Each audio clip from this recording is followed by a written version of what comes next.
আরে কি যে তোমরা কোয়েশ্চেন করো, আমি আটকে যাবো করেন। সামনের ব্যাপার এত দুম করে বলে দিলে হবে না, সবাই ওয়েট করো। পরিকল্পনা তো থাকে।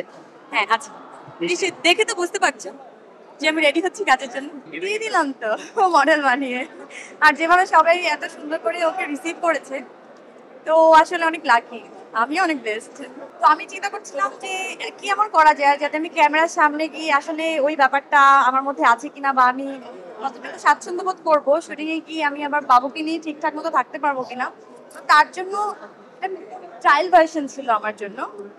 যেমন বুকিংটা অনেক শর্ট, মানে অনেক কম সময় কম ডিউরেশনে ছিল, কিন্তু মানুষ এত ভালোবাসা দিয়েছে মনে হচ্ছে এটা কোনো দুর্ঘটনা নেওয়া।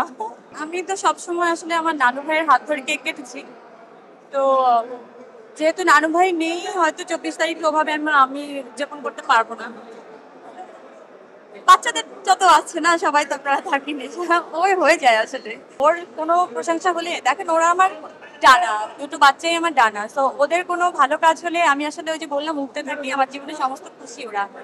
তো আমার তো আর কিছু চাওয়ার নেই আসলে, আলহামদুলিল্লাহ। মুক্তির বিষয়টা কি, আমরা আসলে শুটিংটা শেষ করার পরে যেটা হয় যে মুক্তির, একটা সিনেমা মুক্তির বিষয়ে পুরো টিমের দায়বদ্ধতা অনেক বেশি, আর্টিস্টের অনেক বেশি কম থাকে। আমরা শুধু প্রমোশনটা অ্যাটেন্ড করতে পারবো।